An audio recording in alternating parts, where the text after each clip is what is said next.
I'm very happy to be talking to Stuart Fuchs today. Stuart is a performing artist, a multi-instrumentalist, a music educator and workshop facilitator. He specializes in ukulele, gypsy jazz and classical guitar, didgeridoo and percussion. So hello, Stuart. It's very nice to be talking to you. Hi, John. It's great to be talking to you too.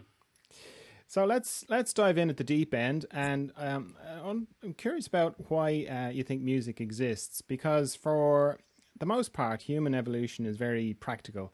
For example, we used to be able to make vitamin C in our bodies, but as soon as we figured out how to get vitamin C from fruits, we dropped that ability.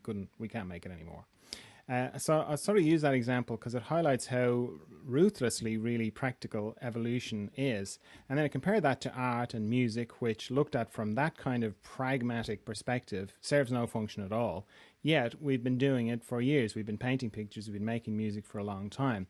So I've asked this question to other artists, so I'm curious to know what you think. So in your case, with your art being music, why do you think music exists? Well, that's a really great question, John. And my initial intuitive response would be, I believe music exists primarily as a form of communication. Right. I think that originally our grunts and our snorts as maybe pre-language humanoids communicating to each other with sound and gestures was our primal form of communication, and the amount of nonverbal communication that's done even in a modern context, it's amazing how much we, of course, move our hands and say things like or oh, Yeah. try to look up in the dictionary and you won't really find a definition for it. But music feels to me at its primal level to be some extension of these initial means of communication, that somehow the grunts and the sounds that we originally made across the world, eventually maybe someone extended that from a into a oh, and then maybe oh, communicated something to someone of their feeling of warnings of danger on the horizon or feelings of love or whatever needed to be communicated. So it feels that even in this modern context, music still serves as a means of communicating from one soul to another. So do you think then that music came before language? I think so. Or, gosh, it's hard to say. I wasn't there. But uh, language and music, did they arise independent of each other? That's a good question. Because if music came before language, then from that evolutionary point of view, we would have dropped music. If music came before Yeah, language. like if music came as a preamble to language, and language evolved out of those grunts that became musical grunts, which conveyed something, and then we got language, we would have dropped it, wouldn't we? Yeah, I suppose in an evolutionary sense that makes perfect sense. So, based on that logic, I would agree that the communication of language, however that came about, would have predated musical musical forms of tones, high tones, low tones, silence, rhythms. Yeah, and it sounds like like possibly why we kept the music then is because it was conveying something that we couldn't convey with the language. Yes, I agree with that. In I've had the deep pleasure of working for the past 7 years as an artist in residence at a cancer hospital in Buffalo, New York, and there are things when I visit patients and we begin to make music together. Sometimes the music is in form, meaning songs, or we put poetry to improvised music, and sometimes we are improvising totally freely. But whatever the context, the music has this ability to express what cannot be expressed in words. it just goes deeper in some way. Yeah. It goes beyond what words can express. Yeah. It's good that you brought up the thing about healing, because I know your TED talk was about like music as a healing bridge. And in what way have you found music to be healing? I found it to be healing on a number of levels. I feel that on a physical level, the act of making music feels good. It moves the body, drumming movements of arms across the strings of a guitar, drawing a bow across a cello. Whatever the instrument is, it's making our bodies flow, blood flow, lymphatic flow, chi flow. So it feels good and is nurturing in that way. I remember one of my earliest experiences in a drum circle, just feeling that, that runner's high, so to speak. Yeah. I used to feel as a younger kid, running in 5K races and getting to that finish line and just so pumped and full of endorphins. And I felt that after an hour's worth of drumming together. And the healing on the physical level then I feel extends into another realm of connecting to other people. Making music with other people builds these wonderful connections. So after that hour of drumming together, of becoming entrained together into the same rhythm, into the same vibration, and having a common purpose, let's keep this groove going. Let's not judge each other. Everybody drops a stick sometimes. It's okay. All kind of common missions. This can feel very healing, to feel accepted into the tribe and to feel accepted into the whole. And then I feel it's also healing on a third level of, the emotions that are released. Watching someone in a drum circle rip their tie off, throw it to the ground, and just with two sticks play the junjun, the very deep bass drum, and letting out, not so much in a anger at the drum, but just allowing it to be expressed, that, we don't have to hold these things inside. We can let them out. And so I've experienced all those levels personally, and also watched it happen to others. So I feel there's no doubt that music is the healing force of the universe.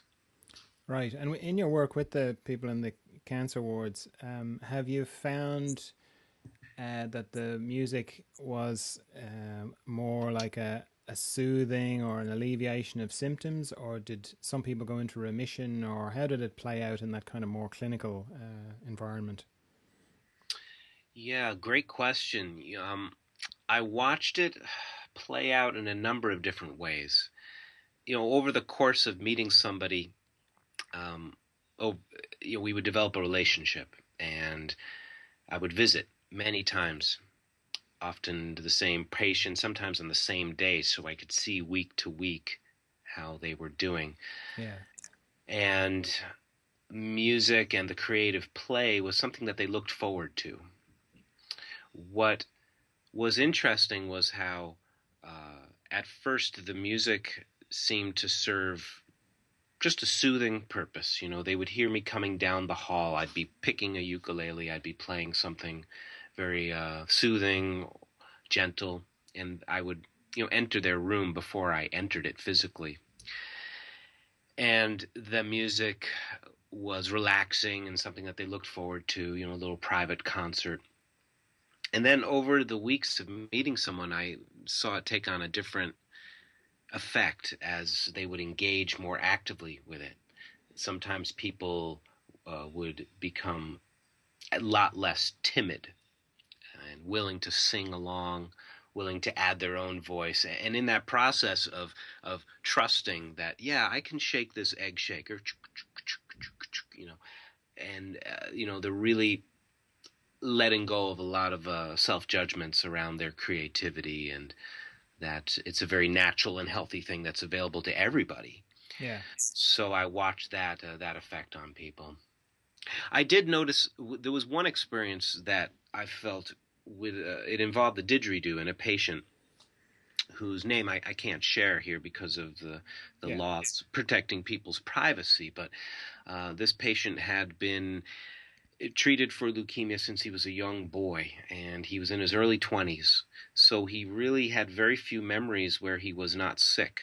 You know, Yeah. he identified himself as a person. That was like his identity, was a person who was ill. Yeah. So I invited him to listen to the didgeridoo and to relax deeply. And unlike when I'm playing a guitar or a ukulele, when I play the didgeridoo, once I start, I really can't talk and check in with somebody to see how it's going and if they want me to stop or shift what we're doing. I just have to keep going. Or the alternative is to really stop abruptly.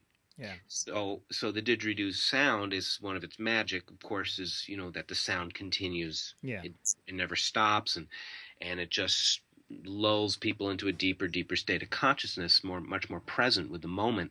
So I began to play, and I started to bathe him with the didgeridoo, lifting it up around his head, up to his heart, and he sat upright in a chair, connected, by the way, to his infusion. Yeah.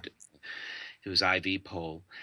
And about 5 minutes into it, I opened up one eye just to see if he was enjoying it, if he was fidgety. And he didn't seem like that at all. He seemed very, very relaxed. We went on for a good 10, 12 minutes, which is about the length of which after that, my lip starts to give out. And so I played for 10, maybe it was 15 minutes, and I opened my eyes were closed, and there was a deep stillness in the room. It was more than just quiet. Yeah. It was a really deep stillness. There was no thought in the room. Even the sounds of the beeping of his infusion machine, the sounds of the hallway outside his closed door, none of that seemed to be any kind of disturbance. It was all just part of the sound environment. And the point of the story is when I eventually opened my eyes, he opened his eyes at about the same time. And we looked at each other, and there were tears streaming down his face. And for a split second, I thought, oh my, what did I do? He hated Just a moment. But he, in another half second, he told me that with a lot of gratitude in his heart, he said, that's the first time I forgot I was sick. Wow. I forgot. And he said, no, you don't understand. Like, I forgot I was sick. I was free. He had this vision while listening to it that he had wings and he was flying above the earth. Wow. And he told me of this whole vision that the didgeridoo sent him on, and he was no longer shackled to that identity. And we sat for a while in silence and then talked some more and then sat some more. And I visited him a few more times, and then he was released from the hospital. And I saw him a couple more times over the next few years, and he was only coming in for outpatient treatment, just to check up. Right. So it appears that, and I'm not suggesting that our experience together with the didgeridoo was the big turning point in his healing journey, but it had to be something, because he disidentified with, I am a sick person. I am this disease. I am a person who's entrapped in this disease. And he saw a different realm of possibilities. Yeah. Well, it certainly sounds like it was. If it wasn't a turning point, it was a major step on his journey to health. Yeah, and music of all types can do that for us, I believe. Mm. Did you find the didgeridoo hard to learn? Did the circular breathing and all that kind of thing? Yeah, the didgeridoo came into my life about 20 years ago, and it was great fun. The circular breath came in about 6 months later. Right. The method I used was blowing bubbles into a straw, into water with a straw, Okay. and the instruction was to keep the bubbles going. And eventually, you learn to use the cheeks to store a little bit of air, sort of like the bellows in a bagpipe. Yeah. And the didgeridoo is a wonderful, wonderful bit of medicine. I know you've traveled a lot. Have you been to Australia? Like, have you played didgeridoo with Indigenous people there?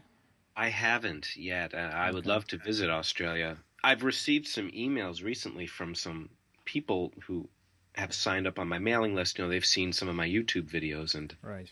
while I don't have any YouTube videos of didgeridoo yet, I plan on making some. But they're inviting me to perform at some of the ukulele festivals. So I hope In someday. Australia. Yeah, yeah, in Okay. Australia. So I do hope to get down there someday. Hmm. It'd be great. Yeah, I think you'd find it interesting because I lived in Australia for 10 years, but I remember the very first time I got to Australia. I don't know whether this is like a suggestion or not, but energetically, you could kind of, even in the middle of a city, you could kind of hear the vibration of the didgeridoo in the background. I could Really? anyway. I mean, it faded through familiarity, but I was quite struck by it when I got there first.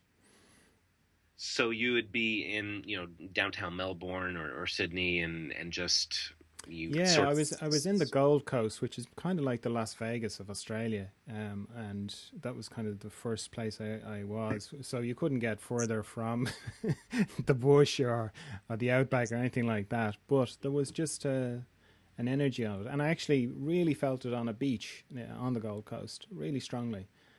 So yeah, so I'd say I'd say you'd enjoy it if you went.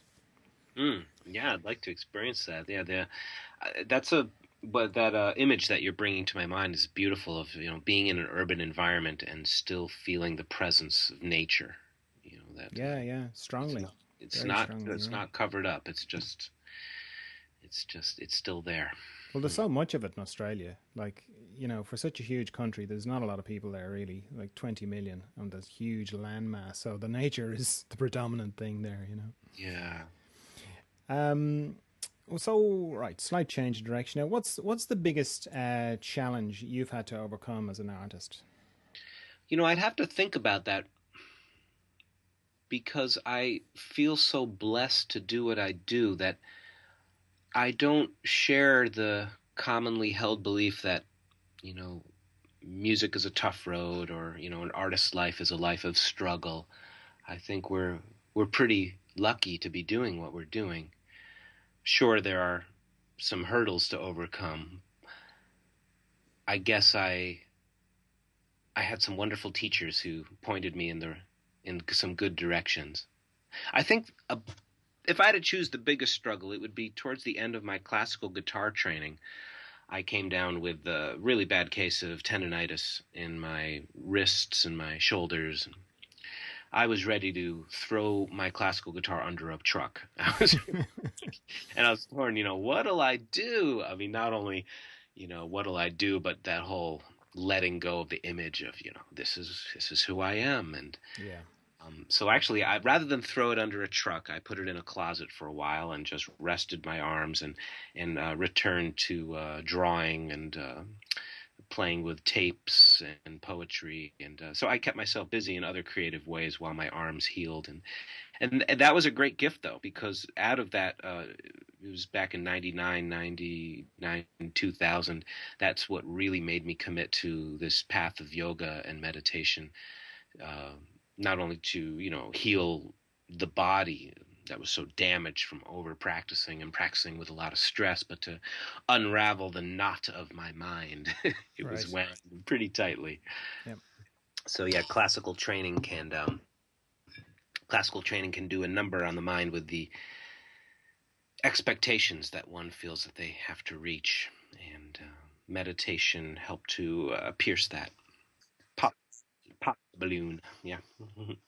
So it was the tendonitis came as a result of the over practicing, and that was the major kind of hurdle you've had to get through.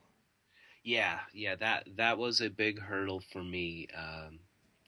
Was looking at the calendar, seeing the recital date.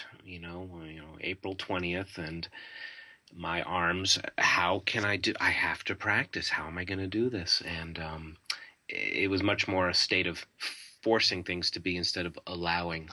So Okay. And has that stayed with you then? That kind of, because you play big things, and you play concerts, and you still have like things that you have to show up for and be good at. Sure, sure. So, so do you, the lesson that you learned in that then, has that stayed with you, or do you even think about it now? Yeah, it's stayed with me. I practice in an entirely different manner now. My arms have never bothered me since then. Oh, brilliant. Yeah, I've cultivated a manner of practicing that's much like Tai Chi or Qigong. Oh, So my arms are weightless. I'm focused on my breathing, where my feet are, and just being present with the sounds. Um, a mantra I run through my mind always when I'm playing and practicing is a mind that is immersed in the sound of the sound has no room for any angry captions. So if I listen to what's actually happening, there's no room for any. It should be this, it should be that, and sort of allowing things to evolve quite naturally. And hmm. there's been some miracles where I show up at a stage like in 20 days from now. I have to show up. I get to show up on the stage with the Buffalo Philharmonic Orchestra and my Gypsy jazz band, Bob Beek, and we are going to perform a pops concert with the Philharmonic. And 15 plus years ago, that would have been a big, oh my God, I gotta get ready sort of Yeah. scenario. And now it's just, well, I'm going to walk into the building. I'm going to say hi to some people. And I'm going to sit down, and one arm is going to move in one direction, and the other arm is going to move in the other direction. And I know that's a gross simplification of it, but by practicing in a very slow manner, in a very holistic manner, I feel that things are absorbed deeply into my body and my memory, and they can just be reproduced just as easily as words that are recalled. Yeah. That neatly brings me to the next thing I wanted to ask you, which is, why is it, do you think, that the most free-flowing and intuitive expressions that we have, like music or art or even acting, they all require hours of boring, repetitive, disciplined practice to get to the point where you can be free-flowing and intuitive again? Yeah, Do you know what I'm saying? yeah, yeah. I understand what you're saying, but I have never felt like that. Um, I, even when I was quote forced to practice my clarinet, it never felt like that. I enjoyed holding the long tones. I made it into a game. I had an early clarinet teacher who would, Mr. Sultan would, interesting name, right? Mr. Mm. Sultan gave us the game of try to hold your pitch for as long as you can. And and to me, it just seemed like a lot of fun. Um, but I'm not. I don't mean to come off as sounding aloof or anything. It's just that I feel that taking out the trash and washing the dishes and cleaning toilets, those can be fun activities if we're present with them, and the activities of practicing scales and training small muscle movements on an instrument. At first they may seem very dull, but if they can be made enjoyable, and they can be, oh, there's so much bliss in that. That's the place that I teach from. when I Right. when I teach students, I try show them just how blissful the most mundane tasks can be. And a big part of uncovering that, I think, is not listening to the mind. The mind is going to protest. Doesn't mean we have to push it away, but not. I guess maybe I should say that differently. Let me rephrase that. It's not that we're not listening to it and not being attentive to it, but not only believing it.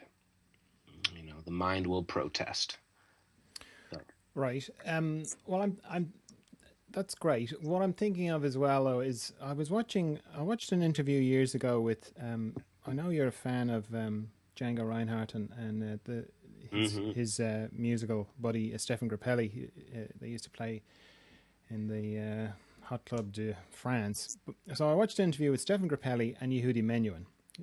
And they're very different kind of musicians. Like Yehudi Menuhin came up through the grades. He was a classical violin player, and Stephane Grappelli never practiced at all. He was self-taught, and he yeah, just every performance for him was like an improvisation, because the music just came out of him. in the same way as, if you're whistling or if somebody's talking, if you're just expressing yourself as you talk, it just happens very naturally. And I don't know, do you know the book Illusions by Richard Bach? It's an oldish book. No, no, I'm reaching for a pen to write that down. Did you say allusions or Illusions. illusions? Richard Bach. It's a little small book, and Oh, it's a fictional story supposedly about a reluctant messiah. Right, so it's this guy who bumps into this guy who's like, oh yeah, I used to be a messiah. I got sick of it. I didn't like all the crowds, basically. Okay, but anyway, there's one part of the book where they're in this junk shop, the two of them, and the author is at the front of the shop, and then he hears this beautiful guitar music coming from the back of the shop, and he wanders down, and there's the guy playing the guitar, and it's the most exquisite guitar playing he's ever heard. And when he's finished, he says, "That's fantastic. How long have you been playing the guitar?" And he said, "Oh, I just picked it up. I'd never played before in my life." And there's some part of me listening to that, or when I was reading that, was going, "Yeah, that's the way it should be."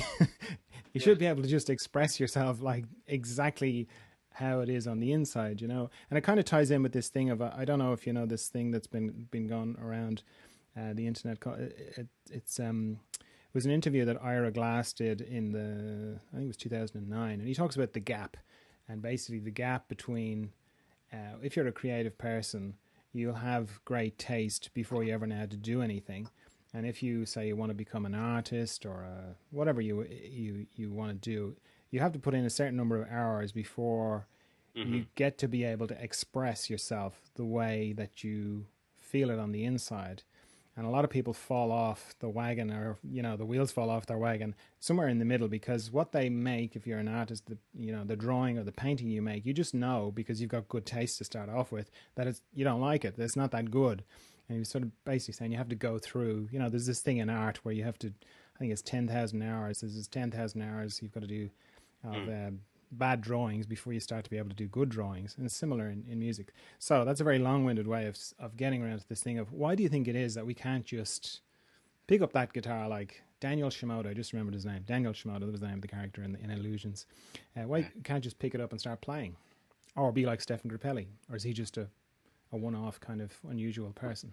Yeah, that's a great question, and it can be a very frustrating process. Yeah, I deeply believe that anyone who is embarking on a creative path, or beginning theirs again this beautiful day, we get another chance every 24 hours, is to really check in with, what are my goals? What is it that I want to do? In terms of music, I deeply resonate with the idea that we're here to play the music that we're meant to play, and nothing else. Now, that doesn't mean I don't believe in stretching boundaries, trying out that Fernando Sor piece that I've always wanted to learn, learning a new Django Reinhardt solo. But can we drive ourselves forward and also being in a place of accepting where we are right at this moment? That state that Stephane Grappelli is coming from feels like it's a place of acceptance. And in improvisation, just like in conversation, what's going to come out is what's going to come out. And what will emerge from the musician will be a reflection of where they are in that moment, emotionally, physically, and also what training have they done leading up to that. So that's where the 10,000 hours come in. Yeah, because Stephane Grappelli he used to play in the orchestra pit for silent films. Yeah, and even before then, he played in the street. As his father raised him solo, and he played in the street. James Brown as well would dance in the street. If James Brown didn't dance well, he didn't eat. Yeah. So, I've put in my 10,000 hours in some areas, and I'm embarking on new projects where there's a 10,000 hour goal. I do believe that, there comes a point where things become ingrained and natural. I'm a big fan of people embarking in creative pursuits and, okay, maybe I'm on hour 1, but can I love where I am right now? great expression. I'm not saying it's going to be hung in the Louvre or win a grant from the NEA, but is that even important if a person makes some gestures on a canvas, looks at it and thinks, I express myself. I enjoy seeing that self-acceptance, that heart-opening acceptance in students when they come to that place. Because from that place, they're inspired to, yeah, I'm going to show up again tomorrow. Yeah, I'm going to show up again tomorrow. It feels more inviting to continue down the path to love where we are right now. Right. And that helps people continue with the 10,000 hours. My exercises and my teachings, I'm going to be launching a new website full of them. It'll be called Ukulele Zen, and it'll be chock full of, both ends of the spectrum, things that are, practical and, of course, lessons, but also lessons that almost fool you into practicing things that are difficult or that are labeled boring, because we can make them fun. It's just a matter of cleaning the house with great tunes on is not such drudgery. But you're absolutely right. Like, it makes a huge difference, the teacher that you have and the context that they frame whatever you're learning in is. Yeah, my one of my great teachers was named David Darling. He's a cellist with the Paul Winter Consort. And he won a Grammy back in, I think it was 2002, for New Age album. And he was always encouraging people to remain in the first mantra, whatever's happening. The first mantra is this. And however that manifests in your own lightheartedness. But anytime we start to take it a little too seriously, to remember, just remember that we are blessed to be doing what we're doing. Right. Have you had any bad teachers? Yes, I did. I had a teacher, I won't name names, but in junior high I had a teacher that made me want to give up music. I almost did. I almost did. She almost got in my head. And that experience, I don't think about her all that often, really, but I suppose in some ways it motivated to me be a different kind of teacher. Right. And I'm sure I was in 7th and 8th grade. I'm sure I was a pain in the butt. But I have a lot of patience for people who are pushing the boundaries. Because I did. Right. And what instrument was she teaching you?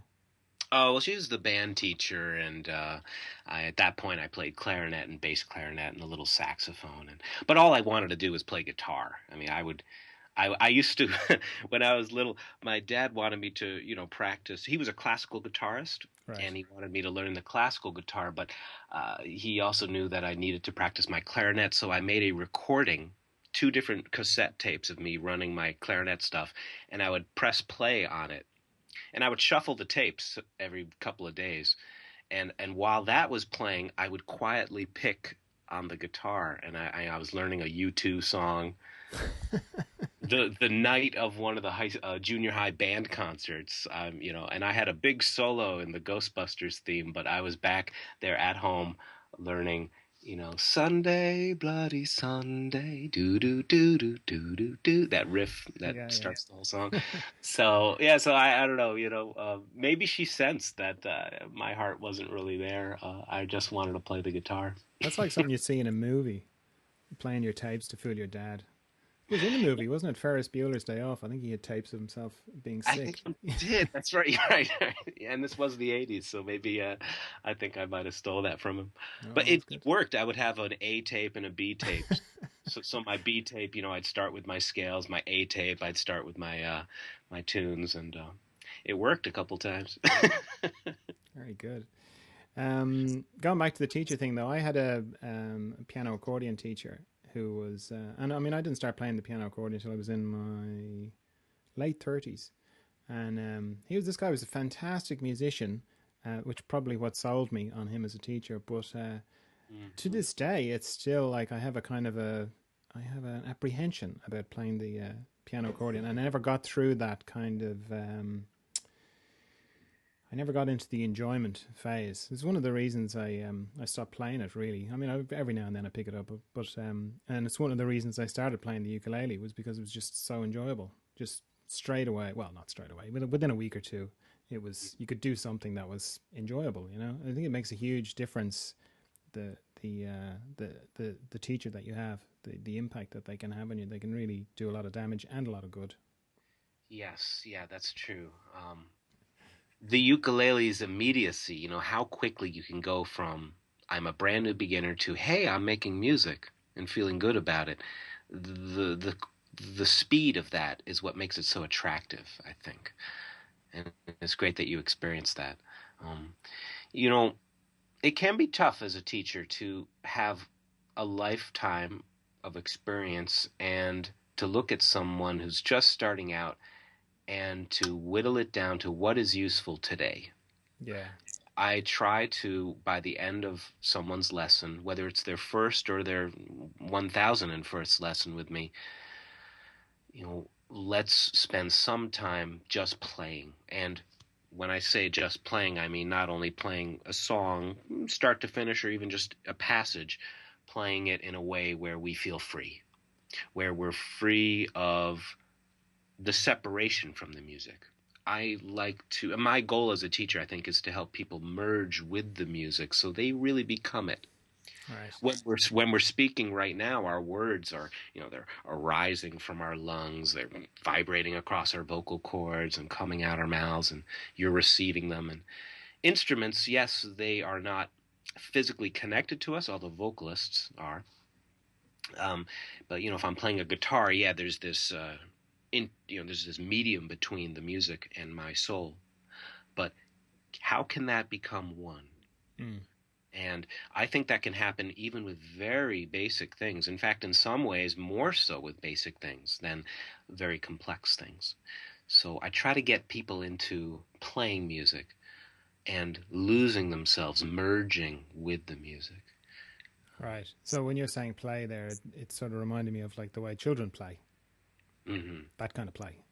Absolutely, yeah, yeah. Playing. Let's. How many sounds can this thing make? To get back, I had a powerful experience. I mean, this is not to change the subject, but when my father was growing ill with Lewy body dementia, he hadn't played his guitar in years, and his physical coordination was no longer so great. But I sat with him with a guitar, and we were facing each other, knee to knee. We were touching, and I laid the guitar in a way where it was in both of our laps. And this all happened very spontaneously. It began with me playing some of his classical music that he used to play in hopes of it awakening some memories in him, Yeah. and maybe he would become a little more cogent. But what happened is I just spontaneously moved close to him, put it in both of our laps, and we started to tap, scrape, pluck, rub every part of that guitar. And it was amazing because it wasn't only just playful noise. We were grooving. I Yeah. wish I would pay $1 billion for a film of that just so I could experience it again, even as just an observer. But we were grooving.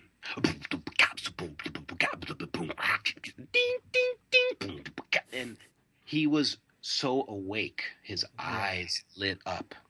This was a few years before I began my work at the cancer hospital as an artist in residence, but it inspired me deeply to do that and to give that gift back to my father, who inspired me to play music. Yeah. Yeah. That's lovely. That's beautiful. It reminds me of there's a lovely film called Alive Inside, and it's not exactly.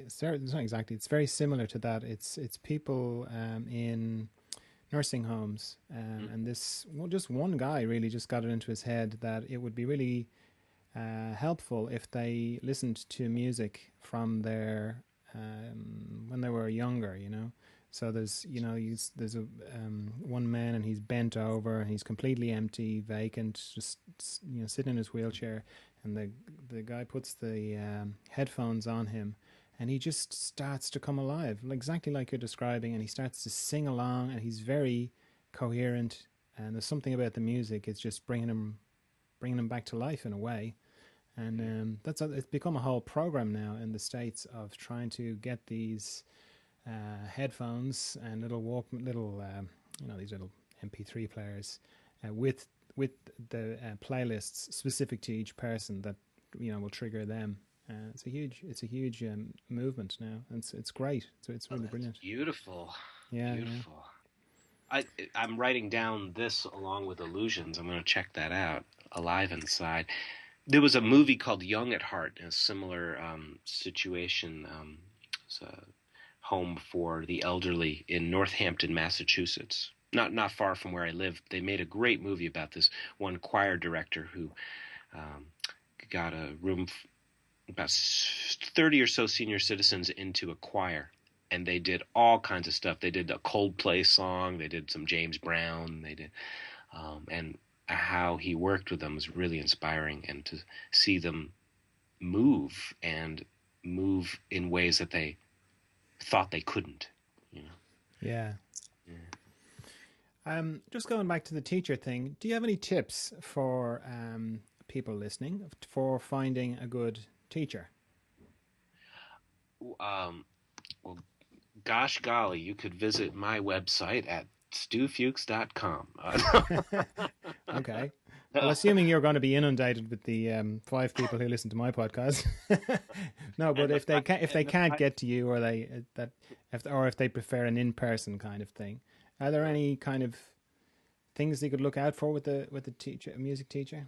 No, definitely there are. I think it's really helpful to get out and see some live music and experience somebody's playing live.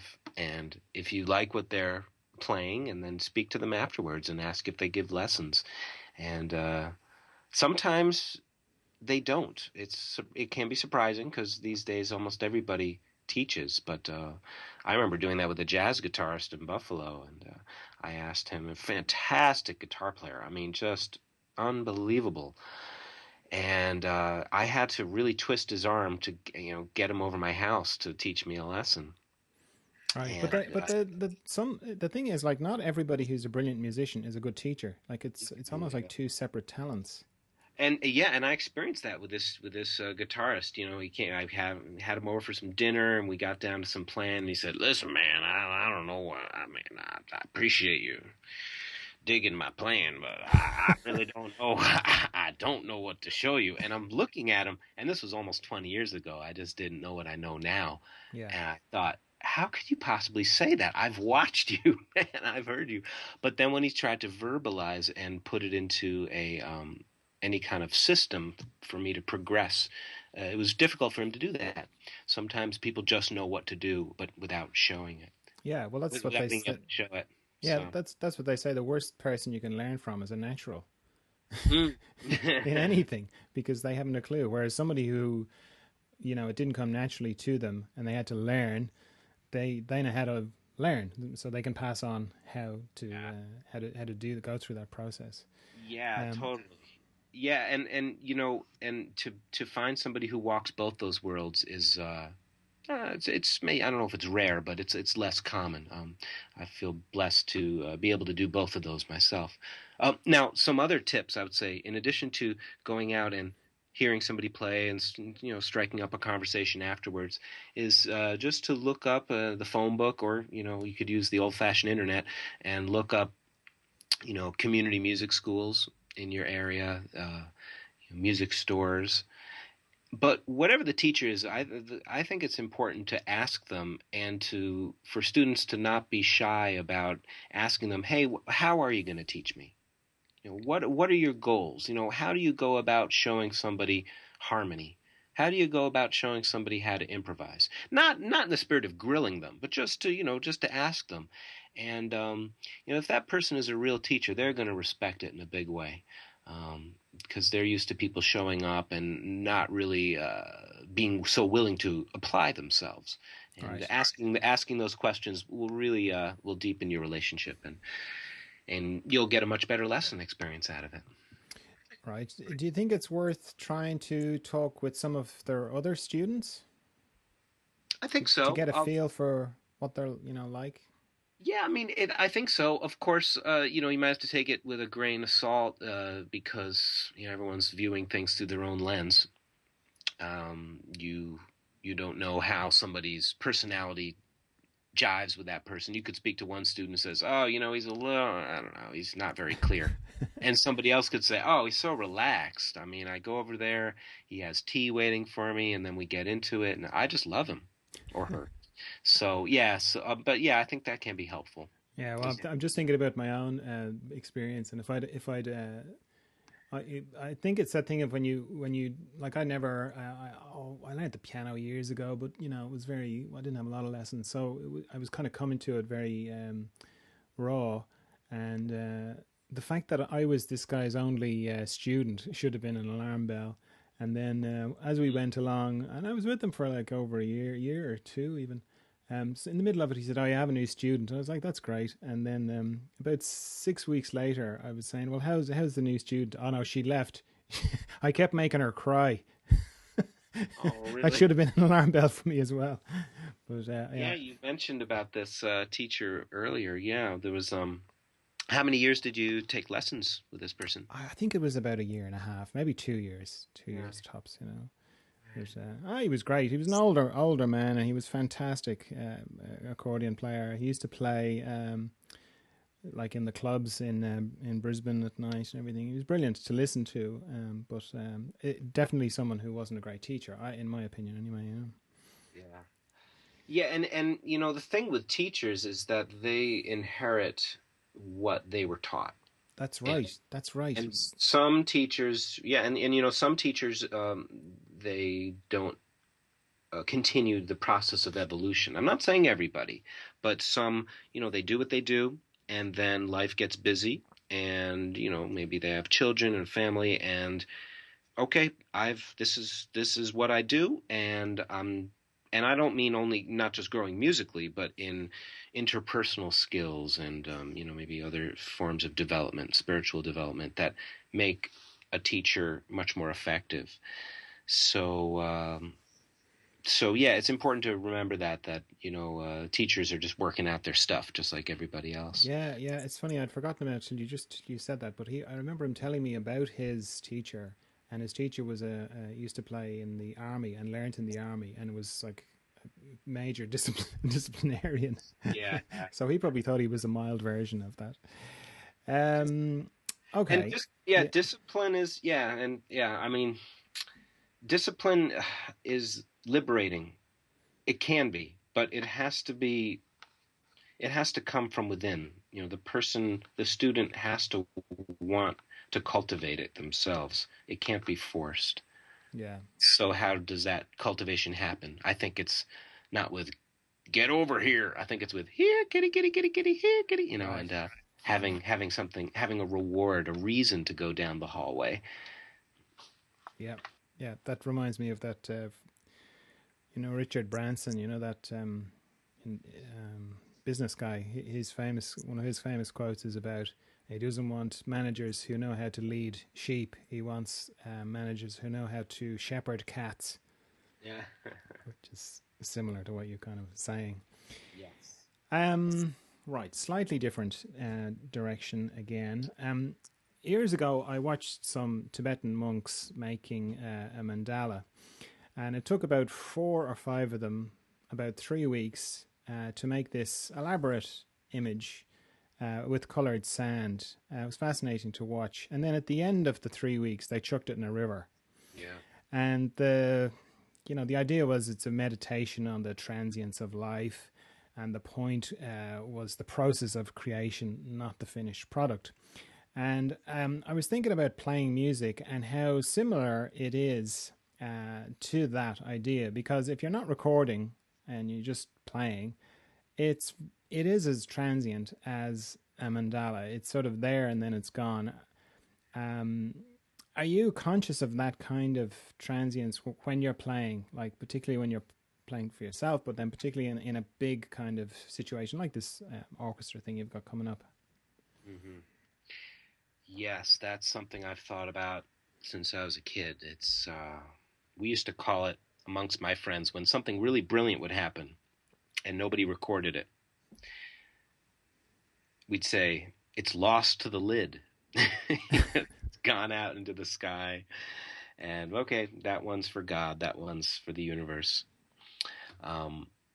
Music reminds us of impermanence. We don't last very long, so we try to honor where we are. It's interesting, for so many years I didn't record. I didn't even have business cards. I just sat on my porch and would play, and somebody would walk by and they say, hey, I heard about you. Somebody said, do you give lessons? And then it would lead to something else. And hey, somebody owns a restaurant down the road. Would you like to? And yeah, there's something, it's a slower road maybe, but there's something wonderful about not capturing things and allowing the natural flow of life to take a person where they are going to go. Sort of like the Forrest Gump effect. He always ended up where he needed to be. But nowadays I do try to be a little more productive with recording and capturing things down. One thing I've always recorded is during my practice, I've been keeping a practice journal since I was 16 or so. I don't have them all, but I would always write down the date, what I did, what I thought, what happened, and I encourage people to do that. There's a magic that happens with writing down, so it helps to keep the impermanent nature of sound vibrations, helps us to record it and codify our progress and just honor what we did. Right.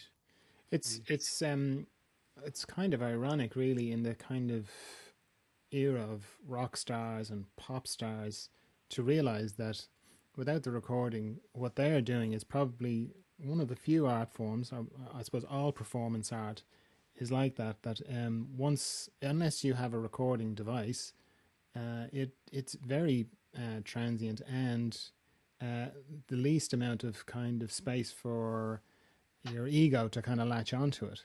Because like with painters and sculptors, there's I'm going to make this and it'll live beyond me and it'll be here when I'm gone, and I've got a legacy, that kind of thing. Whereas, say actors or musicians from pre-recording days, you read about them, but no one knows what they sounded like. It's kind of gone.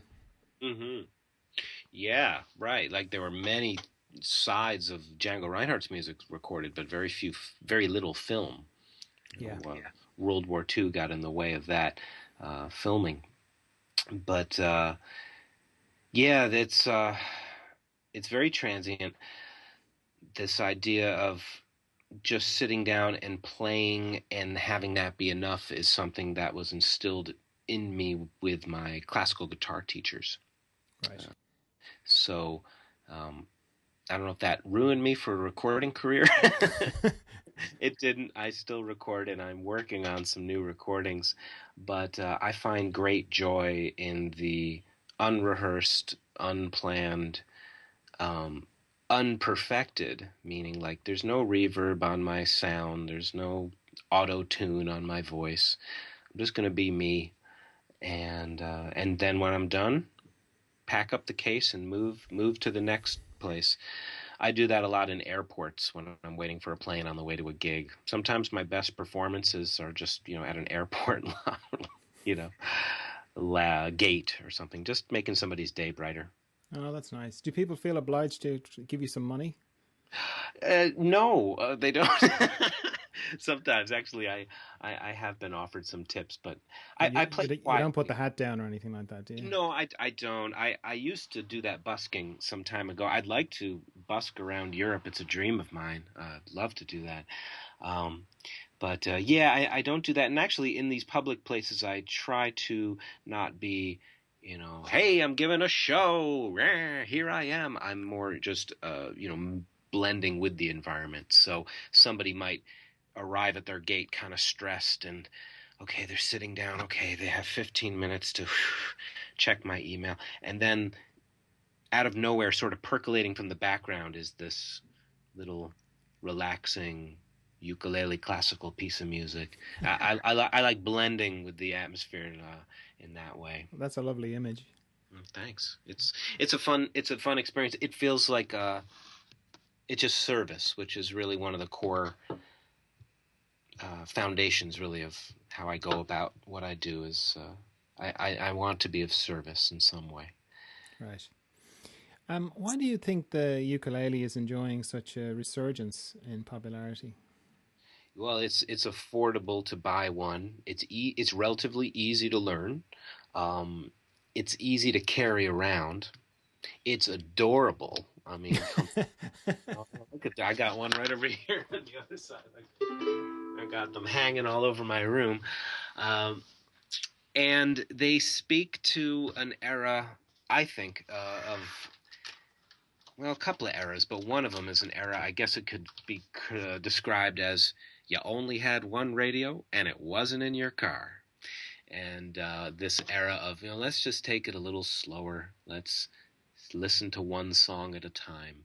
And I think that nostalgia for an era that was moving just a little bit slower. I'm not saying they were the good old days. Every era has its issues, and we need to live in the now. But there's something wonderful about bringing that slower pace of life, and people find that relaxing and enjoyable. Right. Do you think it's part of the kind of growing slow movement generally in the world of slow foods, minimalism, more focus on craft, and Yeah, that kind of thing? definitely right.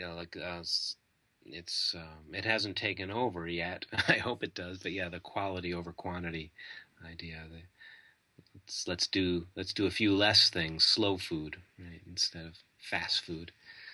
Yeah. But do them with greater quality. Yeah. I think there's something very simple about this, the joy of playing a ukulele that is very attractive. Like what got me into it was that documentary, The Mighty Uke. You've probably seen it. Were you in it? I can't remember whether you were in it or not. Oh no, I wasn't, but it's a great film. Yeah, Yeah, and I think it was just one guy was just sort of saying, well, it wasn't one actually. A few of them said it in different ways. This thing of like, it's just joyful, um, just to play it, and then and I know for me anyway, just being able to just sing along and just be, with very little. It sort of invites a lack of pretension or something. You can't take it too seriously, and there's something lovely about that. yeah, definitely, yes, and it's humbling in that way. It sort of levels the playing field. We're all playing ukuleles, Yeah, and and yeah, it's also fun to try to play more intricate stuff, fancier stuff, but ultimately it's a humble instrument. It has about a 2 octave range. It's not going to be terribly loud, so you could be picking in the corner of a party if you were playing your trumpet in the corner of a party. your drums. Yeah. Better hope you have a backup band with you. uh, so yeah, it's nice in that way. I love that it's turning people on to their innate musicality, and people believe that they can. Mm. It's one of the real joys of being a teacher for me, is serving people's, answering the call of, hey, I really want to play music. I always wanted to. Um, and now they get to. Yeah. And I love that. Brilliant. Okay, so last question is what I ask everybody. If there's one thing you could pass on to future generations, what would it be? I think if I had to pass on just one thing, it would be just the sense to stop every once in a while, take a look around and say, thank you. I'm so grateful. I love you. I love that. Place of gratitude, Right, is an important thing. That would be the one thing I think come everything flow. right. So, where can people find you, Stuart? Well, I'm online at www.stufuchs.com. I'm going to be launching a new website in the coming months called ukulelezen.com. And at ukulelezen.com, I'm going to be sharing teachings of how to learn music from a place that's more effortless, a place that is more inviting and less stressful than some traditional paths of learning music. And I'm also on Facebook. You can find me Stukulele. It's STU and then the same U, ukulele, Stukulele, Stuart Fuchs Music. And I'm also on YouTube. So all these things can be accessed through my website, stufuchs.com. And that's STUFUCHS, is it? That's right. Okay, Yep. great. Stu with a U, Fuchs with an H. Yeah, yeah. For those of you playing the home version. Now, a new thing I'm going to try is that if people want to ask you a particular question, they can do that in the comments on my website. Will you answer questions if people do that? If they leave you a comment and you'll get back to them and answer it? Yeah, I would totally do that. I guess I would just have to make sure I receive the comment. I'm not sure how that would work, No, but yeah, I'll let you know. Forward it to me in an email or something. I totally would. Yeah. Great. Yeah. Okay, well, it's been very enjoyable talking to you, Stuart. I think you do great work. Your YouTube stuff is brilliant. That's how I found you initially. Was your YouTube, just the lessons that you have there. And what I really liked was the way you've kind of blended the yoga into it, because you're the only one who sort of said, are your shoulders relaxed? Are you breathing? Instead of all this stuff about technique, which is important, I know, but just my shoulders actually dropped just when you said that on the YouTube thing. And then I listened to a lot more of your stuff, and it's very good. So what you're doing is brilliant. I'm very grateful to you for taking the time to talk to me and to share your very comprehensive knowledge, musical knowledge, and just general knowledge as well. So thanks very much, Stuart. Oh, thank you, John. It's been an honor to talk to you. It's really been fun. And yeah, thanks for having me on the program. Brilliant. Appreciate it. I love your art as well. Oh, thanks very much. Right. Okay, well, thanks very much, and bye for now then, Stuart. Yeah, thanks. All blessings, everybody out there in Radio Land. We'll look forward to hearing from you. Thanks. I've never felt this good in my entire life. Make me some spaghetti.